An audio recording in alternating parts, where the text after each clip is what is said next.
নবীর শাফাত পেতে হলে প্রথমে আকীদা রাখতে হবে যে আল্লাহর নবী আমার জন্য শাফাত করবেন। এই আকীদা রাখতে হবে।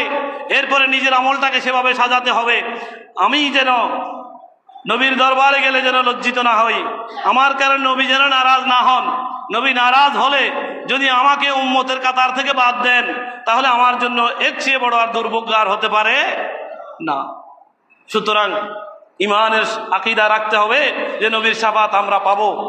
আমলটাকেও সেভাবে সাজাতে হবে যে নবীর সামনে যদি আমি উপস্থিত হই, কবরের মধ্যে আমি যখন যাব, নবী তো হাজির হয়ে যাবেন। নবী কি হয়ে যাবেন? সুবহানাল্লাহ বলেন না। অনেকেই বলেন যে মৃত্যুর পরে আবার কেমনে হাজির হয়, মৃত্যুর পরে আবার কেমনে হাজির হয়, এই প্রশ্নটা ঢুকাই দেয়। না, হাজির হবে না, ছবি দেখাবে। নাউজুবিল্লাহ বলেন না। ছবির কথা কোনো কোরআন হাদিসে কোথাও, আরে নবী হাজির হবেন।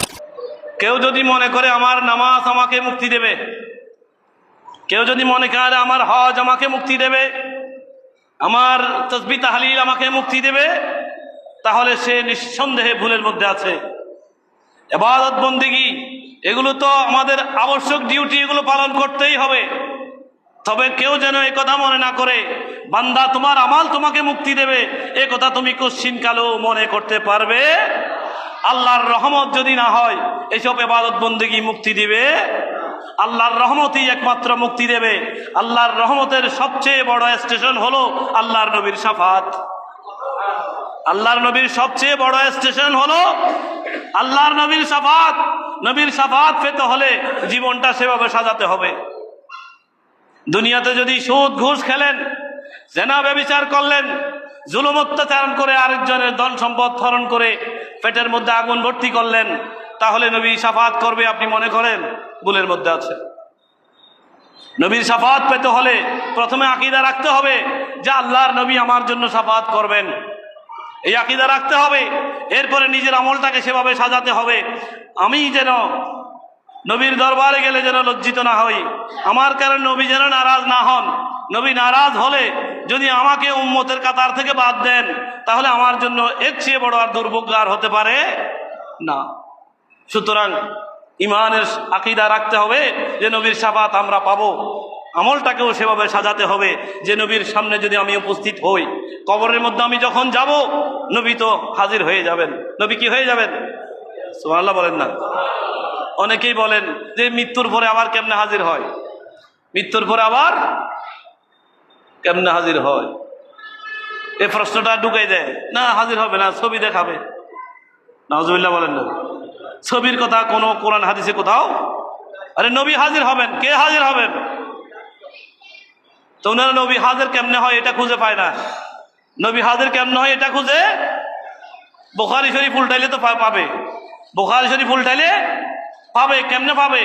আল্লাহর নবী যখন মেরাজে যাচ্ছেন, যখন কোথায় যাচ্ছেন? মেরাজে যাচ্ছেন, উম্মাহানির ঘর থেকে জিবরিল আমিন ছাদ ফাঁক করে ঢুকেছেন। কেমনে ঢুকছেন? ছাদ ফাঁক করে ঢুকেছেন। ফুরিজাত আল্লাহ আবওয়াব, দরজা খুলে দেওয়া হয়েছে, ছাদ খুলে দেওয়া হয়েছে। ফেরেশতা ঢুকতে তো ছাদ খুলতে হয় না, এমনি তো ঢুকতে পারে। ফেরেশতা ঢুকতে ছাদ খুলতে হয় না? খুলতে হয় না তো, এমনি তো ঢুকতে পারে। আমাদের ঘরে ঢুকে বের হয়, ময়্যতকে দান কবজ করে নিয়ে যায়, ছাদ খুলছে কোনোদিন? দরজা খুলছে কোনোদিন? না, খুলে নাই। কিন্তু নবী যেই ঘরে থাকেন সেই ঘরে নবীর মর্যাদা বোঝানোর জন্য ছাদকে খুলে দেওয়া হয়েছে।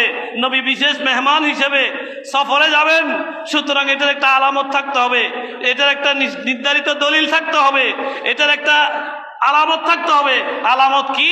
নবী যেই ঘরে ঘুমিয়েছেন জিবরিল আমিন আসবেন, ছাদকে খুলে দেওয়া হয়েছে, ঘরের ছাদ খুলে দেওয়া হয়েছে। বড় করে বলেন সুবহানাল্লাহ। যখন যাচ্ছেন হযরত মূসা আলাইহিস সালামের রওজা শরীফের পাশ দিয়ে নবী যাচ্ছেন, তার মানে নবীর যাওয়ার নির্ধারিত রুট আছে, নির্ধারিত কি আছে? রোড ম্যাপ আছে। এমনি হুট করে যে কোনো সোজা চলে যান নাই, সোজা যান নাই, নির্ধারিত রাস্তা হয়ে গেছেন। তো রাস্তাটা কোন দিকে গেছে? এখান থেকে গিয়ে মূসা আলাইহিস সালামের রওজা শরীফের পাশ দিয়ে গেছেন। মূসা আলাইহিস সালামের সাথে আবার কিছুক্ষণ পরে দেখা হবে। কিছুক্ষণ পরে কি হবে? দেখা হবে কোথায়? বাইতুল মুকাদ্দাসে।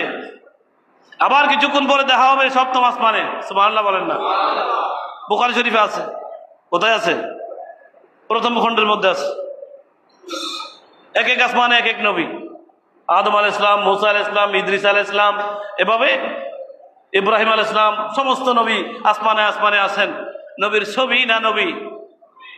কথা বলেন, নবীর ছবি না নবী?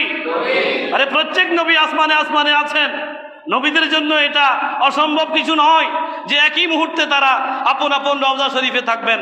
আদম আলাইহিস সালামের কবর তো দুনিয়াতে, উনি প্রথম আসমানে গিয়ে কেমনে বসলেন? কোন নবী আসমানে, কোন নবী জমিনে।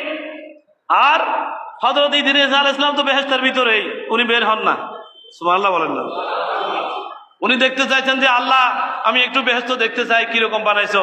তা আল্লাহ বাচ্চা ঢুকো, কি করো? যখন দেখছে আল্লাহ আমি আর বের হবো না, আমি আর, আল্লাহ বলছেন না এখানে মৌতের আগে তো আর ঢুকা যায় না। সুবহানাল্লাহ বলেন না? বলেন না আমি খাদেম হিসেবে থাকবো, আমি খাদেম হিসেবে। সুবহানাল্লাহ বলেন না? তাহলে বেহেশতের ভিতরে আছেন কে? ইদ্রিস আলাইহিস সালাম। আবার নবী যখন ইমামতি করবেন নামাজে শরীক হবে না? হবে তো। কোথায় বেহেশত?